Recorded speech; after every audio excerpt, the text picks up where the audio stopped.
रखो सलाह वो मंजर भी आएगा, प्यासे के पास चलकर समंदर भी आएगा, थक कर ना बैठे एग्जाम से लड़ने वाले मुसाफिर, नंबर भी मिलेंगे और मिलने का मजा भी आएगा। जय हिंद दोस्तों, क्या हाल है? मेरा नाम है विकास। भाई साहब 20 नंबर के इंपॉर्टेंट क्वेश्चन लेकर आ चुका हूँ। वेरी इंपॉर्टेंट क्वेश्चन है, सभी के सभी आप देख सकते हो, सबसे ज्यादा इंपॉर्टेंट क्वेश्चन है। तो भैया वीडियो को लास्ट तक देख लेना, पूरी की पूरी यहाँ पर मैं बताने वाला हूँ। और यहाँ पर अब की बार 20 नंबर के ही MCQ जा रहे हैं। तो वेरी इंपॉर्टेंट क्वेश्चन है। अगर आप लोग क्लास 10th में हो, ठीक है, तो भैया क्लास 10th में हो तो वीडियो को लास्ट तक देख लेना। अगर 2024 बोर्ड एग्जाम की तैयारी कर रहे हो तो चलो शुरू करते हैं। और यहाँ पर मैं बता दूं, सारे सब्जेक्ट की तैयारी बिल्कुल 4 महीने में करवाई जाएगी। अभी तक कुछ भी नहीं पढ़े, कोई प्रॉब्लम नहीं है, सारे सब्जेक्ट की तैयारी मैं करवाऊंगा, ये गारंटी है। बस चैनल के साथ जुड़ जाना। तो सबसे पहले यहाँ पर भैया है कि भाई पहला क्वेश्चन कहता है संस्कृति के 4 अध्याय के लेखक हैं। संस्कृति के 4 अध्याय के लेखक कौन है भैया? तो यहाँ पर आप याद रख लेना भैया कौन है, रामधारी सिंह दिनकर। तो रामधारी सिंह दिनकर ग नंबर विकल्प आपका राइट हो जाता है। इनकी और भी रचनाएं आपको पता होंगी, जैसे हुंकार हो गई है ना, तो आपको ये पता होगा इनका काव्य है हुंकार। और भी इनकी रचनाएं हैं, याद कर लेना। रामधारी सिंह दिनकर की सारी रचनाएं आप एक बार पढ़ लेना। उसके बाद आगे है दूसरे नंबर का क्वेश्चन, उसने कहा था किस विधा की रचना है? तो भैया उसने कहा था उपन्यास, यात्रावृत्त, कहानी या आलोचना। तो उसने कहा था ये किसकी रचना है? सबसे पहले बताओ जल्दी से। ये है भैया कहानी विधा की रचना। और इसके जो लेखक हैं आप लोग याद कर लेना कौन है, मैं आपको बताना चाहूँगा। वो हैं भैया चंद्रधर शर्मा गुलेरी। कौन है? चंद्रधर, ठीक है, शर्मा जी, ठीक है, गुलेरी बोला जाता है इनको। तो आप इस तरीके से गुलेरी इनको शॉर्ट में लिख सकते हो, गुलेरी जी की रचना है। चलो आगे बढ़ते हैं। आगे आपका विकल्प यहाँ पर आ जाता है, देख सकते हो तीसरे नंबर का क्वेश्चन कि भैया त्याग पत्र के लेखक का नाम है। तो त्याग पत्र के लेखक का क्या नाम है? जल्दी से बताओ। मुंशी प्रेमचंद, जयशंकर प्रसाद, अमृतलाल, जयनेंद्र कुमार। मैंने आपको टॉप 100 बहुविकल्पी प्रश्न दिए थे MCQ, उसमें ये प्रश्न था। तो जल्दी से बताओ त्याग पत्र के लेखक का नाम क्या है? जयनेंद्र कुमार है। और जल्दी से बताना कि भाई त्याग पत्र किस विधा की रचना है। विधा जो है दोस्तों आप लोग क्या करना है, कमेंट करना नीचे डिस्क्रिप्शन में, ठीक है, सॉरी कमेंट बॉक्स में। डिस्क्रिप्शन में तो आपको व्हाट्सएप चैनल की लिंक दी जा रही है ना, जाकर व्हाट्सएप चैनल पर फॉलो करो, ठीक है, व्हाट्सएप से जुड़ जाओ मेरे साथ। तो भाई डिस्क्रिप्शन में लिंक है। आगे बढ़ते हैं। चौथे नंबर का क्वेश्चन है गुनाहों के देवता उपन्यास के लेखक हैं। तो गुनाहों को देवता के उपन्यास के लेखक कौन है भैया?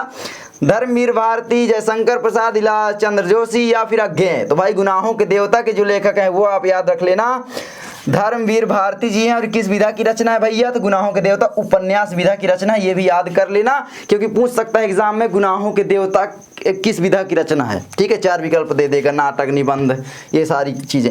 आगे आपका अगला क्वेश्चन देखो यहाँ पर आता है भैया 5वें नंबर का, निम्नलिखित कथनों में से कोई एक कथन सही है, उसे पहचान कर लिखिए। आपको पहचान कर बताना है। सबसे पहला प्रश्न, जितने विकल्प आपके आ रहे हैं सबसे पहले उनको कट करना सीखो, ठीक है। सबसे पहला है ध्रुव स्वामिनी, नाटक के लेखक रामकुमार वर्मा है, नो।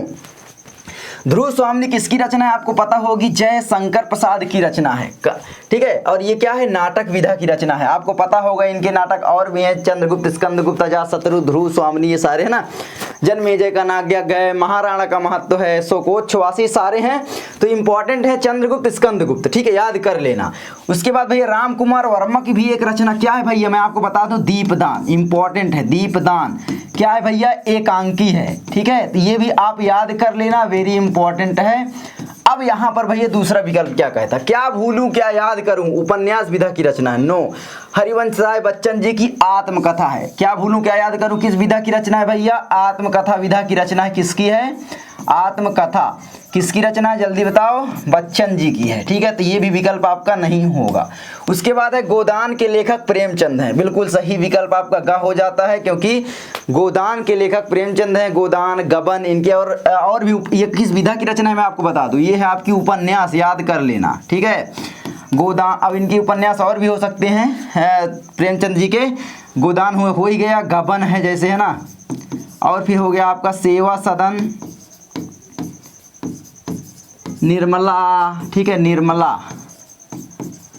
कर्मभूमि, रंगभूमि आप लिख लेना। उसके बाद है भैया मित्रता निबंध के लेखक श्याम सुंदर दास हैं। मित्रता भैया हमारे कौन है लेखक? जल्दी बताओ। पहला चैप्टर लिखे हैं भाई, पहला चैप्टर ही का नाम तो है शुक्ल जी, ठीक है। तो आप ये याद कर लेना। आगे बढ़ते हैं। आगे देखो यहाँ पर ये क्वेश्चन भी मैं पिछले उसमें शामिल किया था टॉप 100 वाले में। तो आप बताओ जल्दी से, प्रिय प्रवास के लेखक यानी रचनाकार कौन है, जल्दी बताओ। प्रिय प्रवास की मैथिली शरण गुप्त, भारतेंदु हरिश्चंद्र, अयोध्या सिंह उपाध्याय हरिऔध या रामधारी सिंह दिनकर, जल्दी जल्दी कमेंट करो। चलो अब मैं बता देता हूँ।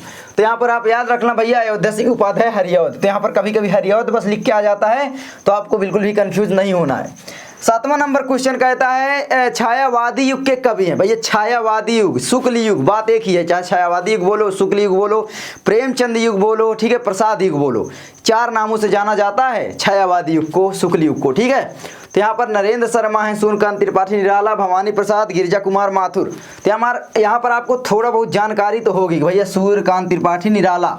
और मैं बता दूँ जैसे यहाँ पर भाई यहाँ पर शुक्ल जी भी हैं, ठीक है, शुक्ल जी भी हैं, और यहाँ पर प्रसाद यानी जयशंकर प्रसाद जी भी हैं, महादेवी वर्मा भी हैं, ठीक है, सुमित्रानंदन पंत भी हैं। तो आप ये याद कर लेना छायावादी युग के जो लेखक हैं, ठीक है। आगे बढ़ते हैं, प्रेमचंद जी को भी कहा जाता है। आगे बढ़ते हैं, आगे आपका आता है यहाँ पर देख सकते हो, महादेवी वर्मा की रचना नहीं है, जल्दी बताओ महादेवी वर्मा की रचना कौन सी नहीं है। युगांत, सांध्य गीत, निहार, दीपशिखा, बिल्कुल लग रहा होगा ना कि इन्हीं की रचना है, लेकिन इसमें से एक रचना नहीं है।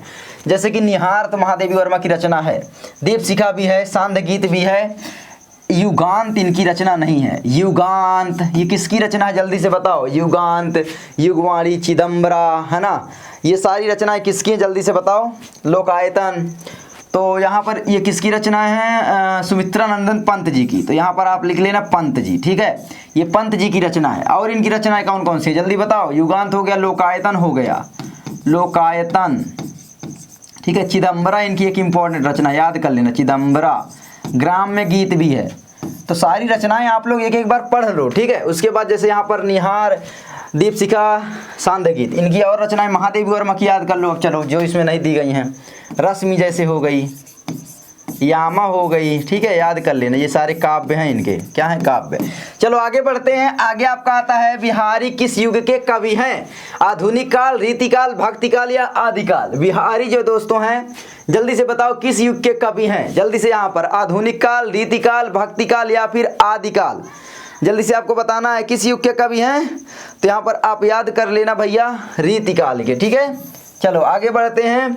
साकेत महाकाव्य की रचना किसने की, बहुत इंपॉर्टेंट है भैया। साकेत जो है महाकाव्य है किसका, मैथिली शरण गुप्त जी का ही है, ठीक है। चलो आगे बढ़ते हैं।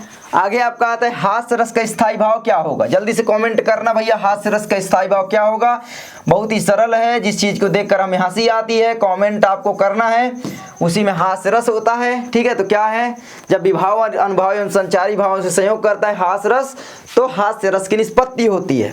अब जल्दी से बता दो, फिर मैं तो आपको बता ही दिया, हिंट दे दिया। चलो आगे बढ़ते हैं। रोला छंद में चरण होते हैं, कोई बोलता है 4 होते हैं, कोई बोलता है 8 होते हैं। तो अब आप किसकी मानोगे, जैसे कि जीती जाती हुई जिन्होंने भारत बाजी, जीती जाती हुई के बीच में एक विराम है, ठीक है, जीती जाती हुई जिन्होंने भारत बाजी, निज बल से बलमेट विधर्मी मुगल कुराजी, जिनके आगे ठहर सके जंगी न जहाजी, हैं या वही प्रसिद्ध छत्रपति भूप शिवाजी। अब बताओ इसमें 4 चरण गिनोगे या सारे चरण मिला दोगे तो 8 हो जाएंगे, ठीक है। तो यहाँ पर ये दोनों लिख कर आते हैं तो कन्फ्यूजन होती है, जल्दी से आप बताना मुझे, ठीक है। मेरे अनुसार तो 4 चरण ही होते हैं, क्योंकि चरण बोला जाता है जो वो पूरी एक लाइन को बोला जाता है ना। और जो 11 और 13 पर इसकी यति होती है, मतलब पहले चरण में 11 मात्रा, दूसरे चरण में 13 पर यति होती है, फिर से 11 पर यति, फिर 13 पर यति, फिर 11 पर, फिर 13 पर, ऐसे होती है। और कुल मिलाकर इसमें 24 मात्राएं होती हैं, है ना भाई। 11 प्लस 13 करोगे तो 24 मात्राएं ही होंगी, एक चरण में आपकी 24 मात्रा होती है, ठीक है। तो अगर प्रत्येक चरण में 24 मात्रा होती है तो 4 चरण ही होते हैं, ठीक है, ये आप याद रख लेना। तो 4 चरण आप यहाँ पर सही विकल्प चिन्ह लगाओगे। कहीं कहीं पर 8 भी होता है, कन्फ्यूजन क्रिएट है इसमें, इसीलिए कोई यहाँ पर चरण पूछता ही नहीं, पता नहीं यहाँ पर चरण, ठीक है। तो आप मेरे अनुसार 4 है, आप देख लेना एक बार इसको सही से। अब आप बोलोगे भैया क्यों बता रहे हो जब आपको पता नहीं है, तो आप भी इसको एक बार वेरीफाई तो कर सकते हो ना, मैं आपसे बोल रहा हूँ तो, ठीक है। चलो कमेंट कर देना यार, मुझको भी पता चल जाएगा, मिलजुल कर सीखेंगे। आगे आपका चरण कमल बंदव हरिराई में कौन सा अलंकार है? उपमा रूपक उत्प्रेक्षा। चरण कमल बंदव हरिराई मतलब कमल जैसे चरणों की, हरिराई मतलब भगवान के चरण कमलों की मैं वंदना करता हूँ। चरण कमलों मतलब भाई बिल्कुल यहाँ पर क्या है, रूपक अलंकार हो जाएगा। अब रूपक अलंकार क्यों होगा? क्योंकि यहाँ पर चरण कमल इन दोनों को क्या है भाई, कोई अंतर नहीं है, इसमें अंतर को नष्ट कर दिया गया है। उपमेय और उपमान में कोई भी डिफरेंस ज़्यादा नहीं है, चरण कमल एक ही कर दिया गया है, चरण कमल, ठीक है, मतलब पूरा अंतर ही नष्ट है। तो यहाँ पर रूपक अलंकार होगा। जहाँ उपमेय में उपमान की संभावना की जाती है उत्प्रेक्षा होता है, जहाँ उपमेय में उपमान की तुलना की जाती है वहाँ पर उपमा अलंकार होता है, आपको पता होगा। तो रूपक अलंकार यहाँ पर हो जाएगा। आगे हाँ, उपदेश शब्द में प्रयुक्त उपसर्ग है, जल्दी बताओ। उपदेश, उपदेश उपसर्ग जो होता है उस मतलब एक चीज अगर आप काट दोगे ना उसके बाद भी अर्थ आना चाहिए। जैसे उप हो गया मतलब पहला, मतलब प्रथम, और देश, देश का भी एक अर्थ है हमारा जो कंट्री होता है, तो उप हो जाएगा, ठीक है, सही विकल्प।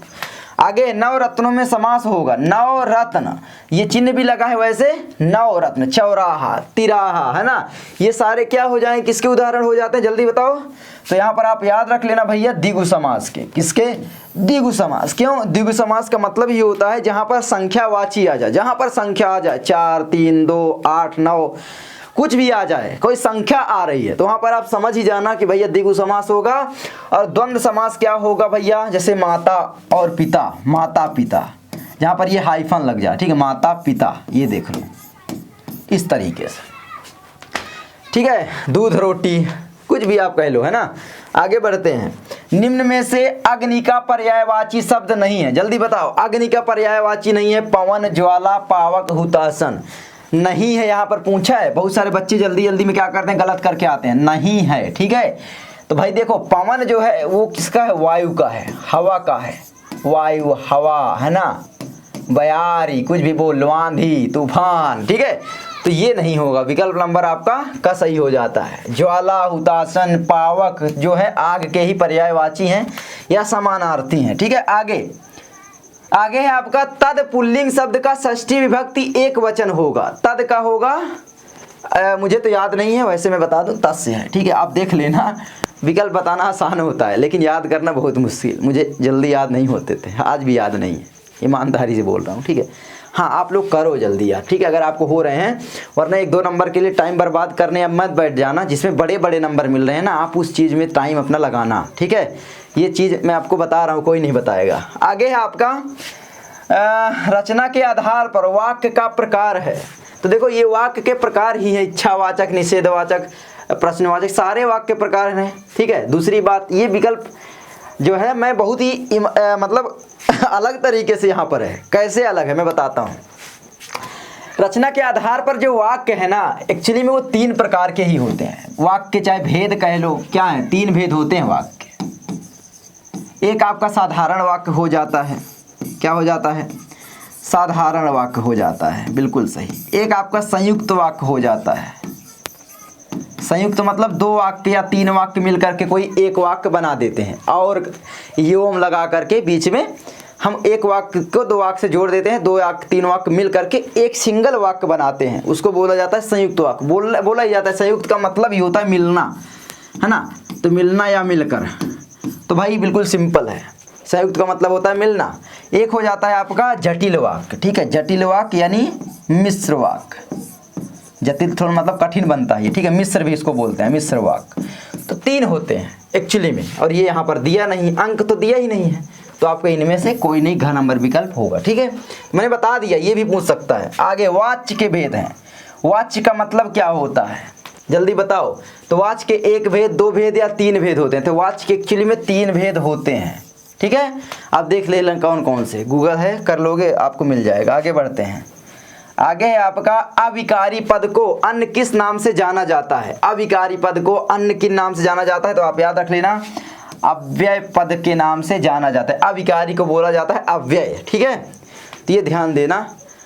तो बस ये 20 विकल्प थे, वेरी इंपॉर्टेंट है, आपको पता होगा सारे के सारे इंपॉर्टेंट थे। जो कन्फ्यूजन थी वो भी मैं दूर करने यहाँ पर आपकी आया था।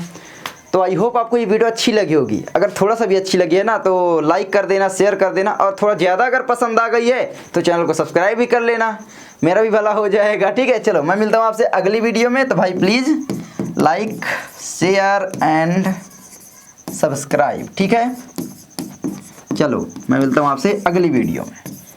जय हिंद, जय भारत, बाय।